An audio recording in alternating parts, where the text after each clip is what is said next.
Let's talk stress. So, stress is that thing that your body responds to and reacts to without you ever thinking about it. This is October, and one of the best examples that I can give for this is, you go to a haunted house and you say to yourself, I know it's not real. I'm not going to react. It's no big deal. And I'm not going to be scared. I'm not going to be afraid. I'm going to be brave. You walk into the haunted house, and the person jumps out at you with a chainsaw, and you're afraid, and you feel a response here in your chest, and your heart starts beating faster, and your breathing is more rapid. And so that's that response of your body. It's a stress response that you don't get to control. Now, you can lower that stress response quickly by saying and reframing the situation, I'm safe, there's nothing wrong, it's all right. And you can feel your breath come back to normal. You can feel your heart rate start to slow. We go through these kinds of responses all day, every day. And they take a toll on your health. They take a toll on your well being. As a company, they take a toll on attendance. They take a toll on health of your employees. They take a toll on your bottom line for healthcare costs. And so I just want to spend a few minutes to kind of talk through a few things.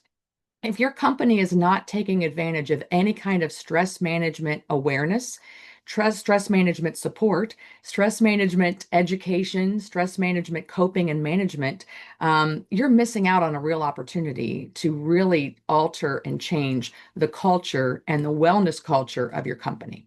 So I want to just give you a few little things to get you started in that conversation, to be thinking about how you can understand stress, its impact in all different areas of your life as a leader, as an employee, and as a company.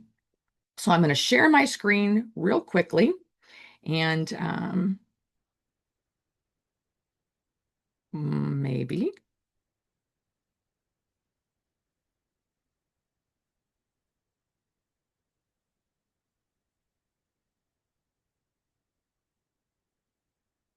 There we go. I don't know why it was being so difficult.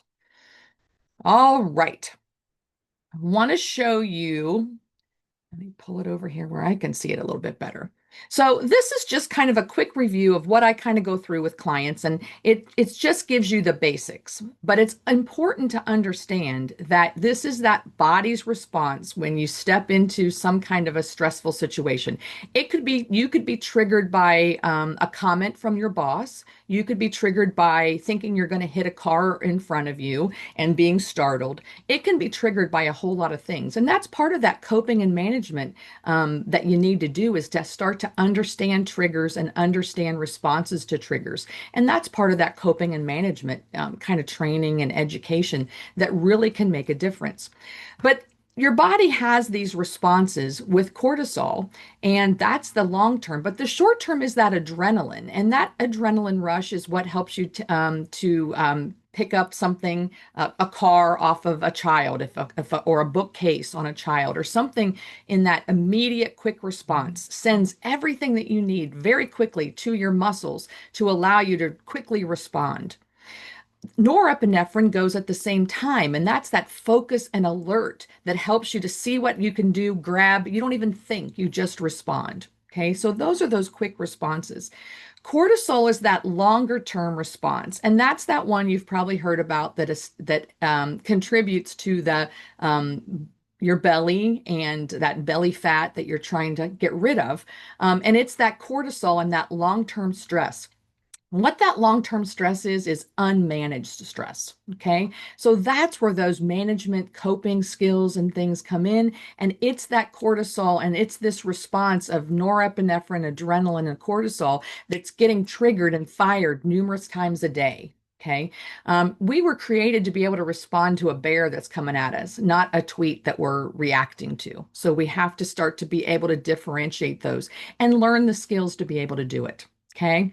So let's just go through real briefly how this affects the hormones, those affect the body. So your liver makes and releases glucose for energy. That's called gluconeogenesis. When you're stressed and you have that immediate jolt of stress, your body does not care if you just ate lunch. It doesn't care if you have a body that's full of glucose or sugars or sweets, it's going to make more. And so that's one of the contributors to that high blood sugar that people face and insulin resistance, because the more you're producing this insulin and this glucose that your body's not using, the insulin just says there's too much, I don't know what to do with it, and there's insulin resistance that gets developed. Now, some body types are more prone to that than others. So that's where, again, where some education, some kind of follow-up can be helpful for everybody to understand their body type and their body's responses. Okay. At the same time, then your pancreas is releasing insulin to manage that blood sugar. And so that's taking place each time that you're under that stress. Again, that's kind of how we get to that type 2 diabetes risk or unmanaged diabetes if you already have type 2 diabetes. Okay. Then we got to understand what happens to the heart. It beats faster, it pumps more blood. That's then a risk with that high blood pressure and heart disease if it's happening frequently throughout the day. Um, Muscles, they get more blood and they get more energy, but those are usually your arms and your legs. The body is pumping blood away from the organs and out towards the muscles and the arms and the legs and the brain so that you can think about how to react and then be able to have the energy to be able to do that. Okay.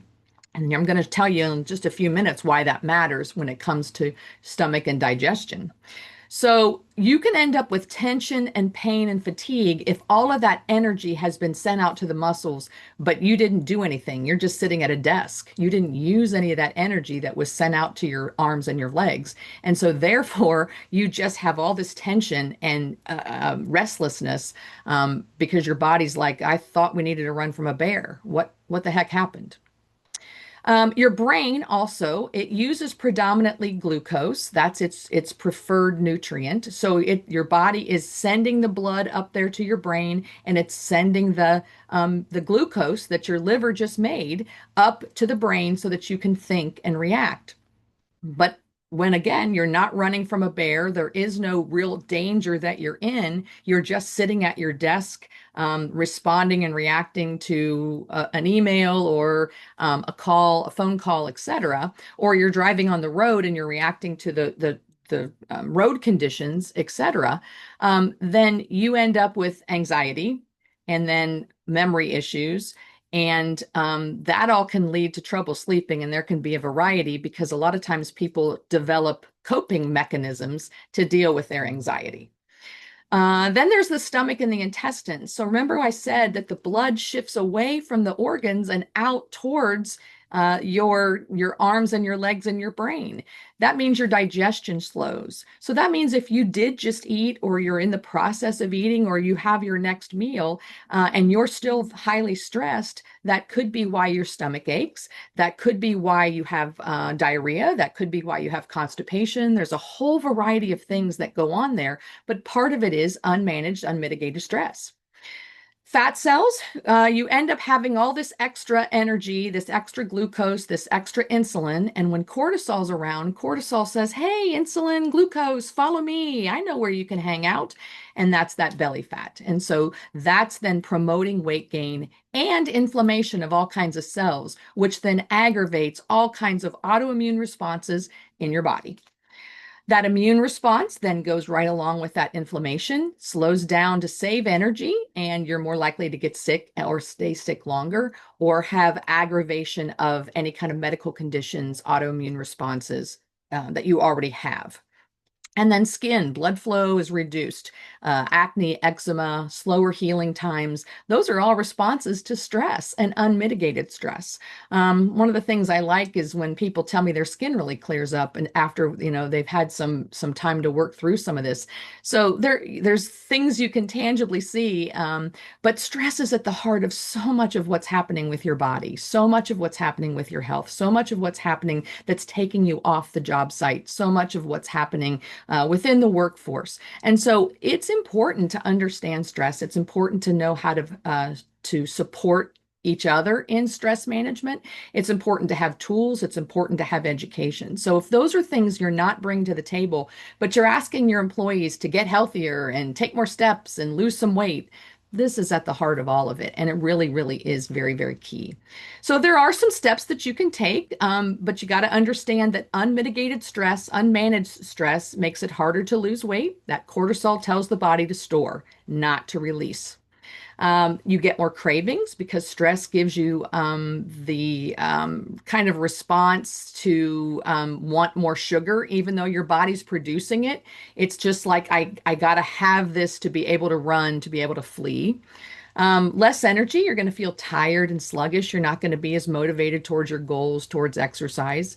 A weaker immune system and mood changes, anxiety, sadness, and anger can all be increased. So you might have employee issues with anger management, but at the heart of it is most likely stress. And so when it comes to management issues and like how to help your managers be better managers, maybe helping them learn how to see stress, ask some key questions about stress, and know how to redirect can be very, very helpful.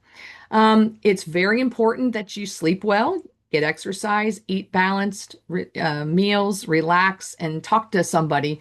But if you don't know how to manage that stress, those steps are going to be kind of undermanaged.